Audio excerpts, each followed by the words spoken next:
Taglio del nastro all'ospedale di Vicenza per il nuovo pronto soccorso pediatrico, la seconda struttura autonoma emergenziale in Veneto dedicata ai bambini dopo il nosocomio padovano.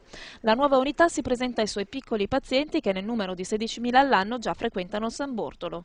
I bambini che noi vediamo e che vedevamo in passato ogni anno in una struttura non adeguata vicino al reparto, adesso potranno essere accolti in una struttura sicuramente adeguata, 300 metri quadri, che vedono 2 ambulatori, 8 letti a stanteria e tutto quanto concerne la struttura per quanto riguarda l'assistenza.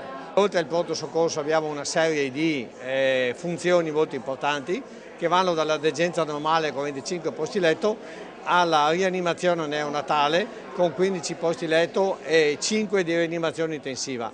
Quindi una grossa realtà che non serve solo Vicenza ma il bacino d'utenza della provincia.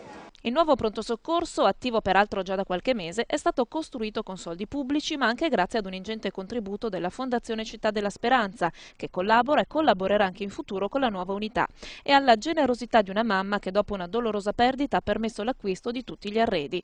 Assieme all'annessa unità di osservazione, il pronto soccorso sarà attivo 24 ore su 24 e per le emergenze avrà a disposizione un'auto medica dedicata proprio ai bimbi e donata dal SUEM di Vicenza. Insomma, davvero un consistente passo avanti per l'assistenza alle famiglie.